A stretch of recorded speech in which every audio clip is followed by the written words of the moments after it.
Le dico vidéo mathématique sur monclasseurdemaths.fr. Opposé.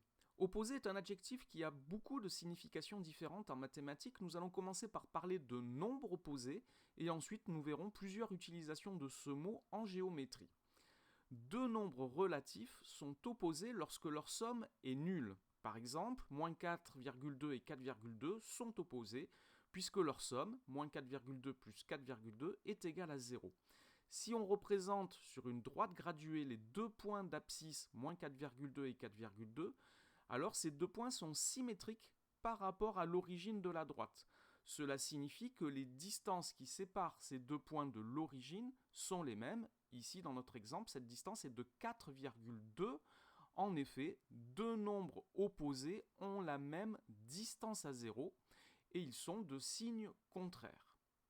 Alors maintenant, en géométrie et dans le quadrilatère, pour commencer, des sommets opposés sont des extrémités d'une même diagonale. Par exemple, dans le quadrilatère EFGH, j'ai une diagonale qui est HF, le segment HF.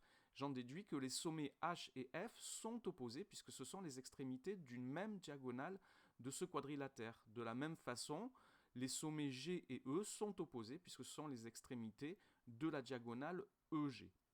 Nous allons maintenant voir ce que sont les angles opposés. Dans un quadrilatère, ce sont les angles dont les sommets sont opposés. Par exemple, les sommets E et G, nous venons de dire que ce sont des sommets opposés, donc les angles de sommet E et de sommet G, c'est-à-dire les angles HEF et HGF, sont opposés. De la même façon, les deux angles que j'ai notés ici en vert, les angles GHE et GFE, sont également opposés.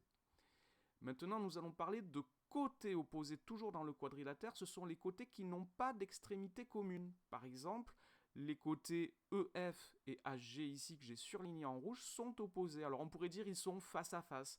Il est plus précis de dire qu'ils n'ont pas d'extrémité commune. Et de la même façon, les côtés HE et GF sont opposés aussi.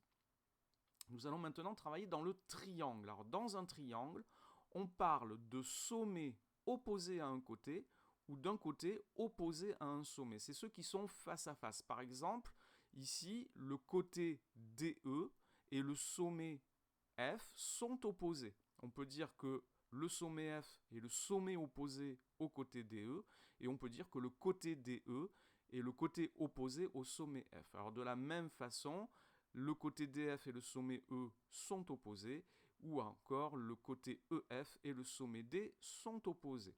Alors ça va nous servir maintenant pour le triangle rectangle. Dans un triangle rectangle, le côté opposé à un angle aigu est le côté opposé au sommet de cet angle. Alors je vous rappelle que dans le triangle rectangle, nous avons un angle droit et deux angles aigus, que le plus long côté, le côté opposé à l'angle droit, c'est l'hypoténuse. Si maintenant je considère l'angle de sommet L, son côté opposé, c'est le côté MN. Donc le côté MN est le côté opposé à l'angle NLM. Et de la même façon, si je regarde l'angle de sommet M, son côté opposé, c'est le côté LN. Alors maintenant, nous allons parler d'angles opposés par le sommet.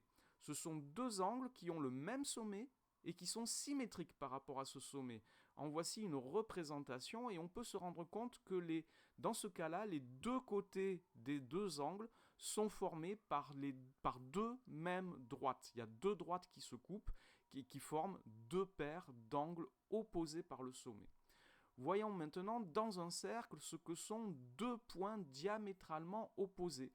Ce sont deux points qui sont les extrémités d'un même diamètre du cercle. Alors si je regarde ce cercle de centre O, par exemple, ici je peux tracer un diamètre. Les extrémités de ce diamètre, si je les appelle R et S par exemple, sont diamétralement opposés. Ce sont deux points diamétralement opposés. C'est tout. Vous pouvez retrouver le dico vidéo mathématique sur monclasseurdemaths.fr.